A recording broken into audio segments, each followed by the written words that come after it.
Gentleman, Belagavi ಚಳಿಗಾಲದ ಅಧಿವೇಶನದಲ್ಲಿ ಗೃಹಲಕ್ಷ್ಮಿ ಯೋಜನೆ ಹಣ ವಿಳಂಬ ವಿಚಾರ ಭಾರೀ ಗದ್ದಲಕ್ಕೆ ಕಾರಣವಾಗಿತ್ತು.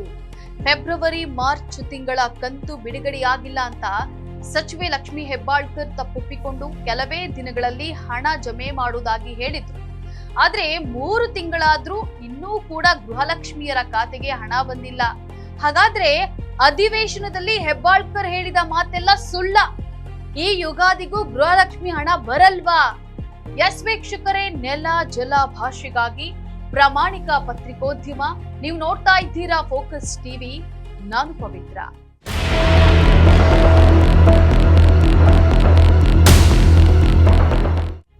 ರಾಜ್ಯ ಸರ್ಕಾರದ ಗ್ಯಾರಂಟಿ ಯೋಜನೆಗಳ ಪೈಕಿ ಪ್ರಮುಖವಾದದ್ದು ಗೃಹಲಕ್ಷ್ಮಿ ಯೋಜನೆ.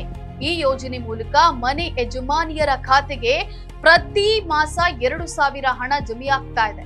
ಆದರೆ 2025ರಲ್ಲಿ ಸರಿಸುಮಾರು 6 ತಿಂಗಳ ಹಣ ಮಹಿಳೆಯರ ಖಾತೆಗೆ ಹಾಕಿಲ್ಲ.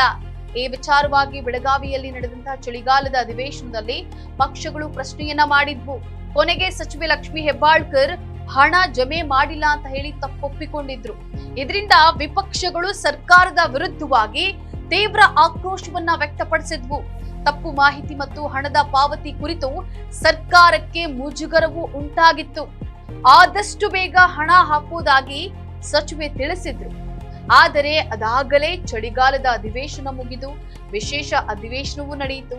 ಸದ್ಯ ವಿಧಾನಸಭೆಯಲ್ಲಿ ಬಜೆಟ್ ಅಧಿವೇಶನ ಕೂಡ ನಡೀತಾ ಇದೆ. ಹೀಗಿರುವಾಗ 3 ತಿಂಗಳು ಕಳೆದ್ರೂ ಕೂಡ 6 ಕಂತಿನ ಹಣ ಮಾತ್ರ ಇನ್ನು ಮಹಿಳೆಯರ ಖಾತೆಗೆ ತಲುಪಿಲ್ಲ. ಸಂಕ್ರಾಂತಿ, ಶಿವರಾತ್ರಿಗೆ ಹಣ ಬರುತ್ತೆ ಅಂತ ಹೇಳಿ ಕಾದಿದಂತಹ ಮಹಿಳೆಯರು ಕಂಗಾಲಾಗಿದ್ದಾರೆ.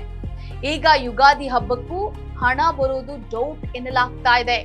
ಹಾಗಾದ್ರೆ ಸಚಿವೆ ಲಕ್ಷ್ಮಿ ಹೆಬ್ಬಾಳ್ಕರ್ ಹೇಳಿದ ಮಾತುಗಳೆಲ್ಲ ಸುಳ್ಳ?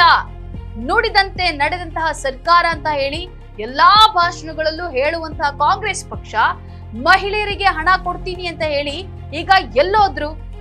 ಅದೇನೇ ಇರ್ಲಿ, ಯಾವ ಮಹಿಳೆಯರೇ ಹೋಗಿ ನಮ್ಮ ಖಾತೆಗೆ ಹಣ ಹಾಕಿ ಅಂತ ಹೇಳಿ ಎಲ್ಲಿಯೂ ಕೂಡ ಕೇಳಿಲ್ಲ. ಅಧಿಕಾರಕ್ಕೆ ಬರೋದಕ್ಕಂತ ಹೇಳಿ ಗ್ಯಾರಂಟಿಗಳನ್ನ ಘೋಷಿಸಿದ ಕಾಂಗ್ರೆಸ್ ಈಗ ಮನೆ ಯಜಮಾನಿಯರಿಗೆ ಹಣ ನೀಡದೆ ಕೊಟ್ಟ ಮಾತನ್ನ ಮರೆತಿರೋದು ವಿಪರ್ಯಾಸವೇ ಸರಿ. ಇದಾಗಿತ್ತು ಫೋಕಸ್ನ ಸ್ಪೆಷಲ್ ರಿಪೋರ್ಟ್.